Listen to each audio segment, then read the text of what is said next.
Hi, my name's Emma and let's talk spooky stuff.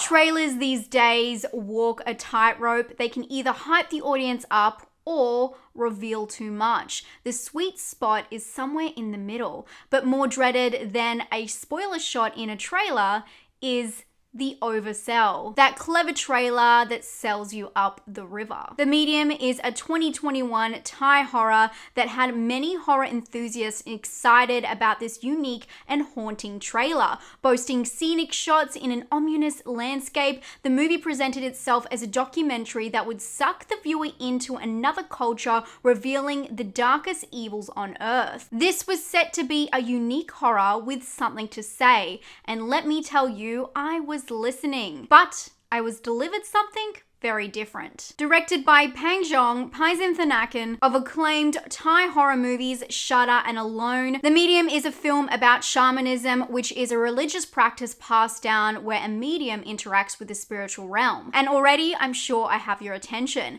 This film is a found footage documentary style movie where we follow the character of Nim, who is being interviewed. She is a shaman that connects or is possessed by the spirit of Bayan, who is a good spirit. The movie sets up with the interview learning about Nim and following her life, but then there's a slight pivot when a family member dies and she must return to see her siblings. Here, dark secrets slowly unravel, leading to a story of evil spirits hiding in plain sight. The setup alone is something that grabbed my attention. A doco crew traveling to interview psychics and ending up on one of the most interesting corners of the earth with Nim, who turns out to be extremely charismatic, not to mention really well fleshed out. Thanks to Sawani Utuma, who plays her. She was really amazing, captivating and believable, but her acting alone could not save this film. As I said, the film takes a pivot into another storyline, which turns its back on the unique aspects of this film and enters into, and this is gonna hurt, every single stereotypical possession aspect we have seen time and time again. And it does so at an extremely slow pace. The film is 2 hours and 10 minutes long, which is fine when you have something to say. And starting off this film, I thought it would have plenty to say. It was original and had a different perspective of the spirit world, and so I was beyond disappointed when it spent so long leading us astray from the authentic storyline of shamanism into a stale tale of possession. It took 1 hour and 10 minutes before it even hit the horror aspects. And don't get me wrong, lead-ups are great, especially when the execution is worth the wait. But this film just floundered, and its mic drop moments were predictable, and because of the large spacing in between events, it allows the audience to digest everything slowly instead of the film moving at a fast and sharp pace, allowing for surprises. It just didn't move quick enough to maintain its own cleverness. The only thing it did quickly was run out of steam. Cinematography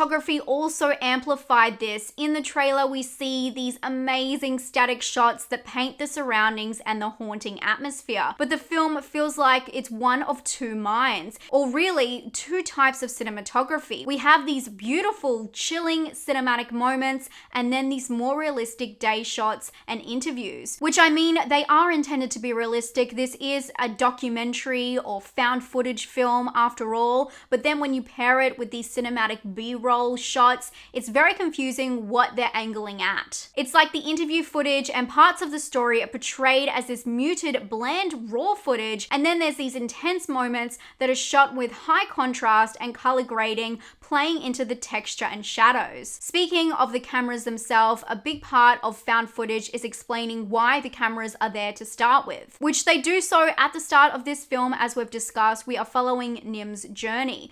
But when it does take a slight pivot, which turns into a really extreme pivot away from everything we wanted to love about this film, I'm not bitter.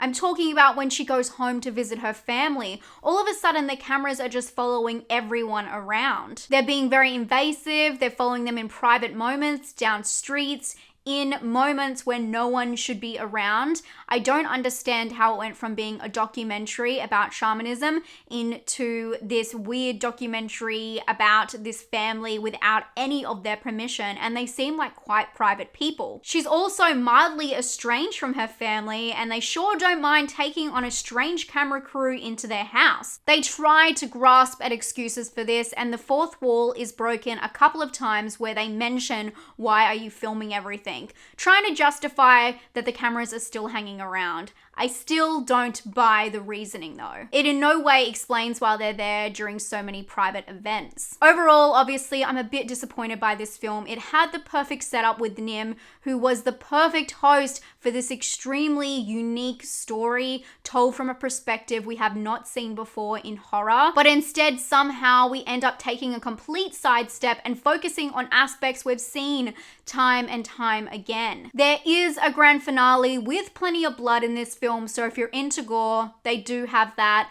But by the end, I had really lost interest in any of the characters. It just felt like nothing seemed real, and the whole point of found footage is to hold the illusion, not make us question everything. It would have been a great story just following Nim as she goes on her day-to-day practices, and of course, tie in a horror story into that, but her going home and changing the whole focus from her to someone else in her family really threw me off. I can't wait to hear what you think about this story. This was a very highly anticipated film that a lot of people were looking forward to for a long time, and I think the trailer is a huge cause for that. It was beautiful, but it was kind of mixed messaging. The same director did do some segments for a really good low-budget anthology film, actually, which is called Phobia and Phobia 2. They did 2 segments, one on each. If you have not seen Phobia and you're looking for something that is authentic Thai horror, I really recommend that. You may have heard me talk about it before. I feel like it's a hidden gem, but it's well worth the watch. It felt like they had all the pieces, but it was just put together to sell to maybe a broader market, which I do think hurts it in the end, because the people who are rooting for these kinds of films are hardcore horror fans. So bummer. What can I say? But for me, the medium just sadly was not worth the time, especially 2 hours and 10 minutes. I'm gonna give this film a personal score of 4. I'm really sad about it. This is no hate, obviously. I'm just really disappointed, and I just loved the feel of the trailer and thought this was going to be a haunting tale, not what it is. There's CCTV, there's possession moments that are just a little outdated, I feel like, for this film and for the places it could have gone. Originality is like a 10 out of 10, which then goes into a 4 out of 10, so I'm just gonna give it a 5. Scare, I will give a 6 out of 10. There is a very bloody and theatrical ending if you can stay tuned for that long. But for me, the reveal just did not work because of the whole lead up. The medium is out already in some countries, but it will be available for a wider release from the 14th of October on Shudder.